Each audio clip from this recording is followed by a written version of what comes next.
하나님의 말씀 예레미야 14장 7절에서부터 22절까지 우리 함께 읽겠습니다. 7절에서부터 22절. 여호와여, 우리의 죄악이 우리에게 대하여 증언할지라도 주는 주의 이름을 위하여 일하소서. 우리의 타락함이 많으니이다. 우리가 주께 범죄하였나이다. 이스라엘의 소망이시오, 고난당한 때의 구원자이시여, 어찌하여 이 땅에서 거류하는 자같이 하룻밤을 유숙하는 나그네 같이 하시니이까? 어찌하여 놀란 자 같으시며 구원하지 못하는 용사 같으시니이까? 여호와여, 주는 그래도 우리 가운데 계시고 우리는 주의 이름으로 일컬음을 받는 자이오니 우리를 버리지 마옵소서. 여호와께서 이 백성에 대하여 이와 같이 말씀하시되, 그들이 어그러진 길을 사랑하여 그들의 발을 멈추지 아니하므로 여호와께서 그들을 받지 아니하고 이제 그들의 죄를 기억하시고 그 죄를 벌하시리라 하시고, 여호와께서 또 내게 이르시되, 너는 이 백성을 위하여 복을 구하지 말라. 그들이 금식할지라도 내가 그 부르짖음을 듣지 아니하겠고, 번제와 소제를 드릴지라도 내가 그것을 받지 아니할 뿐 아니라 칼과 기근과 전염병으로 내가 그들을 멸하리라. 이에 내가 말하되, 슬프도소이다. 주 여호와여, 보시옵소서. 선지자들이 그들에게 이르기를, 너희가 칼을 보지 아니하겠고 기근은 너에게 이르지 아니할 것이라. 내가 이곳에서 너희에게 확실한 평강을 주리라 하나이다. 여호와께서 내게 이르시되, 선지자들이 내 이름으로 거짓 예언을 하도다. 나는 그들을 보내지 아니하였고 그들에게 명령하거나 이르지 아니하였거늘 그들이 거짓 계시와 점술과 헛된 것과 자기 마음의 거짓으로 너에게 예언하는도다.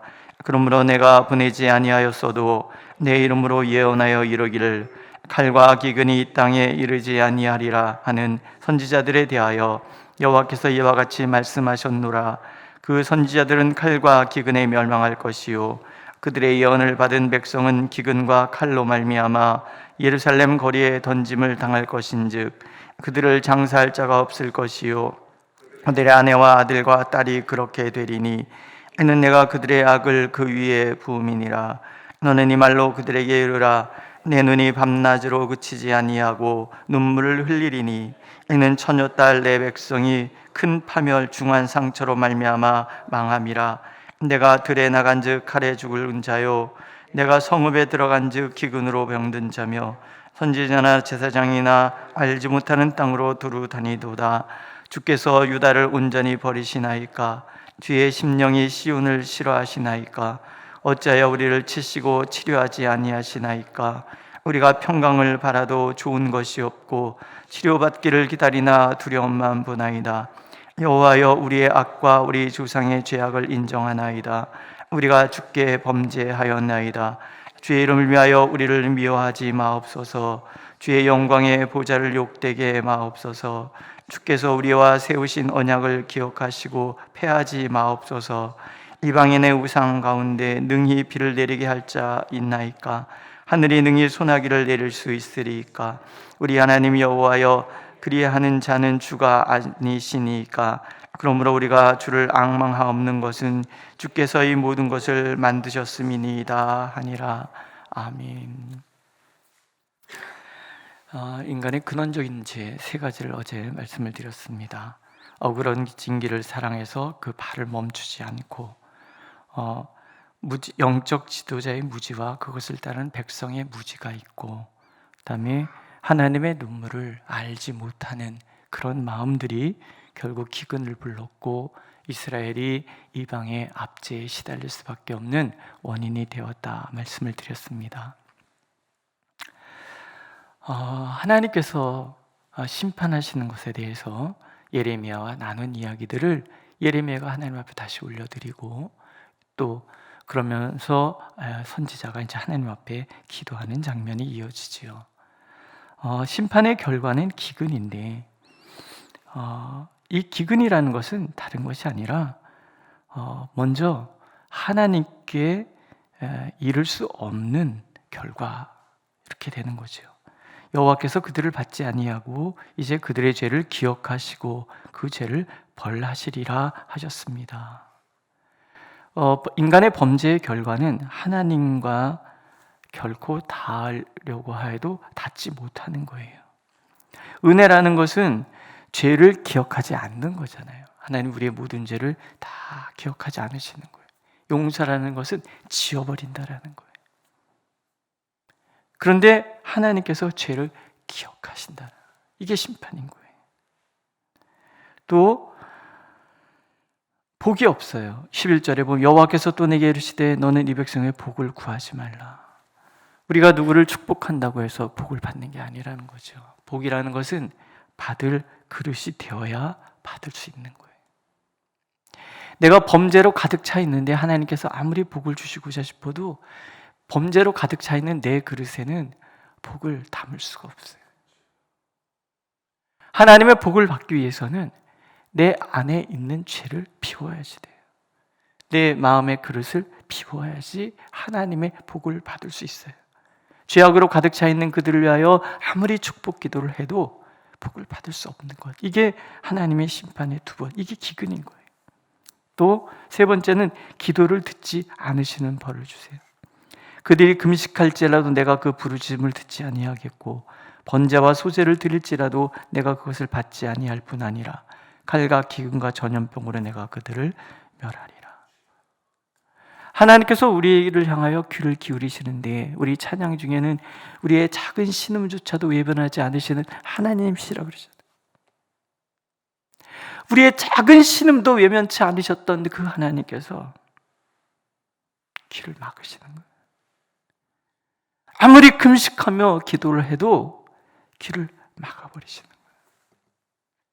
이게 기근이에요. 우리는 하나님 앞에 기도하면 모든 기도를 다 들으실 거라고 생각하잖아요. 어그러진 길을 사랑하고 돌이키지 않고 불러도 대답 없고 어리석은 선지자들의 그 말에 그냥 따라가는 그들을 보면서 하나님은 귀를 기울이시지 않는 거예요. 시련에다고 모든 것이 다 죄의 결과는 아니죠. 그러나 많은 부분이 죄와 관련되어 있는 것 또한 사실입니다. 그러므로 눈앞의 가뭄에 대해서 기도하는 것이 아니라 가뭄이 찾아왔던 원인이 무엇인지를 살피고 기도하는 것이 중요해요. 왜 하나님께서 기도를 듣지 않으시는지를 그 원인을 살피고 기도하는 것이, 해결하는 것이 더 중요한 거다라는 거예요.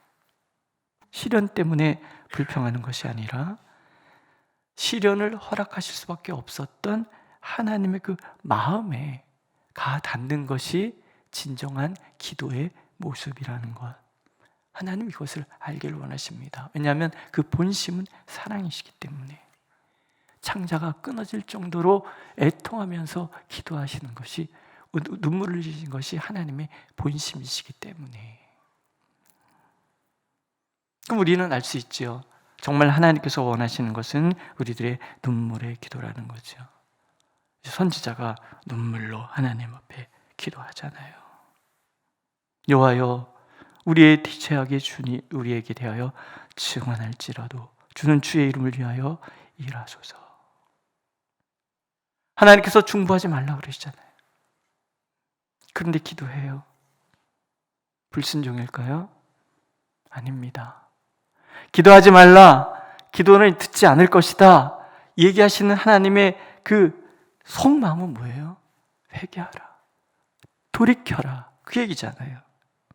부모 마음 알아주는 성장한 자녀처럼 하나님의 마음을 누구보다 잘 아는 선지자가 하나님의 본심을 알기 때문에 기도하지 말라, 중보하지 말라라고 얘기하시는데도 불구하고 하나님 앞에 기도하는 거예요.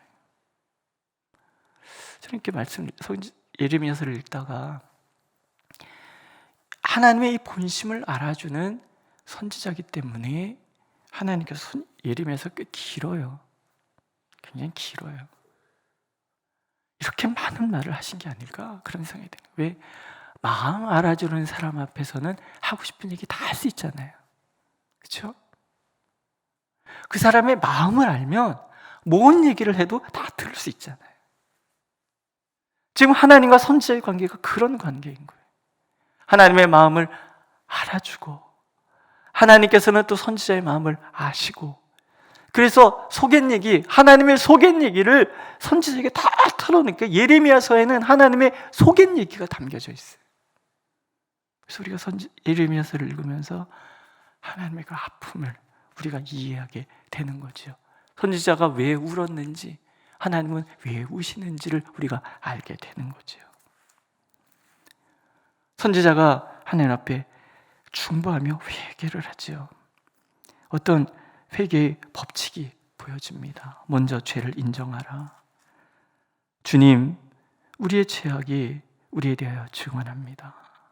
기근, 시련, 바벨론의 이 침략, 이 모든 것들이 죄의 결과라는 것을 선지자는 아는 거예요. 그럼에도 이렇게 기도해요. 주는 주의 이름을 위하여 일하소서. 다윗이 시편 23편에서 말하잖아요. 자기 이름을 위하여 의의 길로 인도하시는, 이게 하나님이신 거예요. 지금 하나님답지 않은, 그 이름에 걸맞지 않은 하나님의 지금 심판이 있는 거예요. 우리는 범죄하였고 그 결과 이런 기근과 어려움이 찾아온 걸 저희가 압니다. 그건 우리 우리가 죄인입니다. 하나님께서 죄인처럼 하실 필요는 없지 않습니까? 이 기도하는 거예요. 하나님의 이름을 위하여 일하시옵소서. 우리의 타락함이 많습니다. 우리의 죄입니다. 우리가 주께 범죄하였습니다. 죄를 인정하는 것이 진정한 회개라는 거예요. 죄를 결코 덮지 않아요. 죄를 회피하지도 않아요. 또 20절에 보면 여호와여 우리의 악과 우리 조상의 죄악을 인정하나이다. 우리가 주께 범죄하였나이다.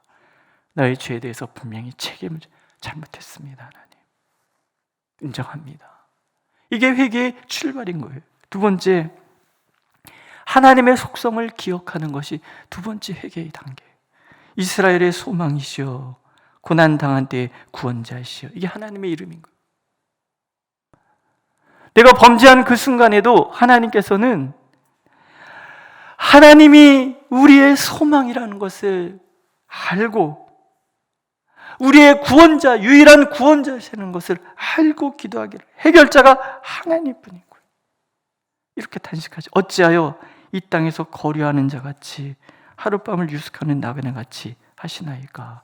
어찌하여 놀란 자 같으시며 구원하지 못하는 용사 같으시니까? 소망이시고 구원이신 하나님이 이스라엘 백성의 나그네같이 지나가세요. 우리 여행 가면 그 동네 주민들과처럼 행동하지 않습니다. 지나가는 사람들이니까. 하나님이 나그네같이 우리 가운데 지나가신다고 생각해 보세요. 관심 없어요, 우리 일에. 뭐 해줄 필요가 없어요. 내 백성 아니니까. 하나님 그리하지 마십시오. 또 무기력한 자처럼, 구원하지 못하는 용사처럼, 놀란 자처럼 그렇게 화들짝 도망치듯이 우리를 떠나지 마십시오. 이게 두 번째 회개인 거예요. 하나님의 속성, 우리의 소망 되신 하나님을, 그 하나님의 무관심이 너무나 마음 아파하는 것을 인정하고, 하나님 그럼에도 불구하고 우리를 구원하소서, 우리의 소망이 되소서, 우리의 구원자가 되소서, 나그네같이 지나가지 마시옵소서. 그 12의 혈루증 걸렸던 여인이 예수님에 와서 근처에 와서 옷가에 손이 스치기만 해도 나을 줄 믿는 그 마음 있잖아요. 수로보니게 여인이 나는 이스라엘 백성 아닌, 내 백성 아닌 자에게 줄 수 없다, 내 부스러기라도 주십시오, 매달렸던 그 심정, 사실 하나님이 원하시는 마음은 그런 거예요. 지나가지 마십시오라고 붙드는 이 마음이 두 번째 회개의 마음인 거예요. 세 번째는 내가 누구인지를 아는 거죠. 여호와여 주는 그래도 우리 가운데 계시고 우리는 주의 이름으로 일컬음을 받는 자이오니 우리를 버리지 마옵소서.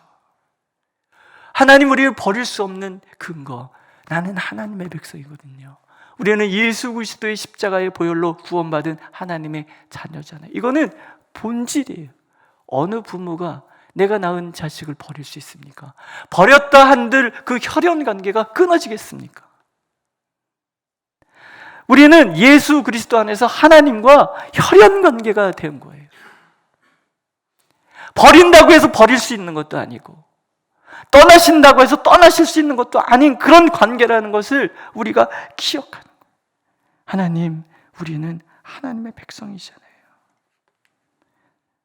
주의 이름을 위하여 우리를 미워하지 마옵소서. 주의 영광의 부자를 욕되게 마옵소서.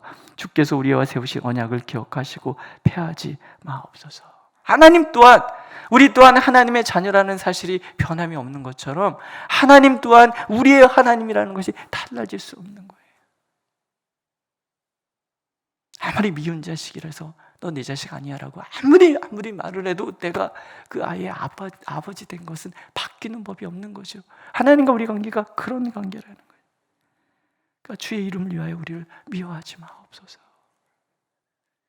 세 번째, 하나님만이 창조주시라는 것을 기억하는 거예요. 이게 회개예요. 첫 번째, 우리의 죄를 인정하고, 두 번째, 우리가 누구인지를 알고, 하나님 우리와 어떤 관계인지를 알고, 그 다음에 하나님만이 창조주시라는 걸 기억하는 거죠. 이방인의 우상 가운데 능히 비를 내리게 할 자가 있나이까? 하늘이 능히 소나기를 내릴 수 있습니까? 없습니다. 하나님만이 하시는 거예요. 오늘 우리에게 복을 줄 수 있는 분은 하나님 분이에요. 오늘 우리를 구원할 수 있는 분은 하나님 분인 거예요. 멀리 멀리 갔더니 처량하고 고나며 슬프고도 외로워 정처 없이 다니니. 그죠? 이게 우린 거예요. 하나님으로부터 멀어질 수 있다라고 생각하고 멀리 가면 갈수록 우리는 더 곤고해지고 더 처량하고 더 비참해지는 거예요. 하나님을 떠나서 안식을 얻을 곳이 없고, 하나님과 함께하지 않는 이상 진정한 평강에 이를 수 없다는 것을 아는 믿음. 하나님만이 모든 것의 주관자시라는 것. 세상 어디에도 우리에게 복을 줄 수 있는 분, 우리를 구원해 줄 수 있는 분은 하나님밖에 없다는 것. 이게 진정한 회개의 자세인 거죠. 오늘도 하나님의 본심을 우리가 배웠습니다. 하나님의 마음은 결코 우리를 버리시고자 하는 마음이 아닌 거죠. 우리에게 시련을 주시고 쾌감을 느끼시는 그런 분은 더더욱 아니신 거죠. 사랑하시고 아무리 범죄했을지라도 하나님 품에 뛰어들기만 하면 얼마든지 끌어안으시고 얼마든지 용서하시고 얼마든지 다시 우리의 삶을 하나님의 백성다운 삶을 살아가도록 만들어주시는, 그것이 하나님의 본심이고, 거부하셔도 기도해야 되고, 나그네같이 지나가는 것 같아도 바지를 잡아야 되는 거죠. 잡고 또 매달려서 하나님 아니면은 아무것도 할 수 없다는 것을 우리가 고백하는 것, 그것이 진정 하나님을 향한 우리의 자세이고, 그것이 하나님을 경외하는 것이고, 그것이 하나님이 나의 하나님이라는 것을 고백하는 백성의 마음인 거죠. 시련 때문에 불평할 것이 아니라 시련을 허락하실 수밖에 없는 하나님의 그 마음을 알아서 오늘도 그 마음에 가닿는 저와 여러분들이 되시기를, 그래서 하나님의 놀라운 구원의 복을 다 누리는 저와 여러분들이 되시기를 오늘도 하나님은 간절히 원하고 계십니다. 기도하겠습니다. 그렇습니다. 하나님, 뗄래야 뗄 수 없는 것이 하나님과 우리의 관계임을 우리가 압니다. 선지자에게 기도하지 말라, 중보하지 말라 말씀하시는 것이 하나님의 본뜻이 아니라 하나님의 마음은 돌이키기를 원한다, 간절히 돌이키기를 원한다, 그것 때문에 내가 애통하여 울고 있다, 이것이 하나님의 본심임을 우리가 압니다. 하나님, 오늘도 우리 교회를 위하여, 우리 자신을 위하여, 이 민족의 교회를 위하여, 이 땅을 위하여 하나님 우리가 눈물로 호소합니다. 하나님 외에는 우리에게 복을 주실 수 없고 하나님 외에는 누구도 우리를 구원할 수 없음을 알기에 그리 고백하오니 우리의 기도를 들으셔서 우리에게 오시옵소서. 나그네같이 지나가지 마시고 우리의 아버지로서 우리 가운데 계시옵소서.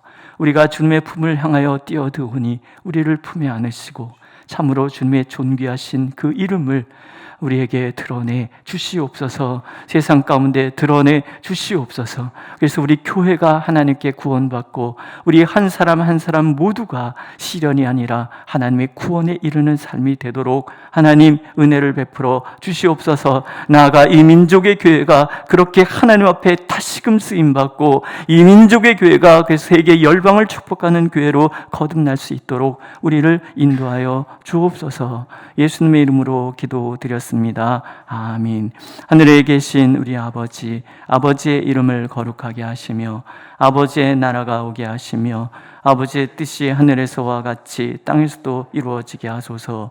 오늘 우리에게 일용할 양식을 주시고 우리가 우리에게 잘못한 사람을 용서해 준 것 같이 우리 죄를 용서하여 주시고 우리를 시험에 빠지지 않게 하시고 악에서 구하소서. 나라와 권능과 영광이 영원히 아버지의 것입니다. 아멘.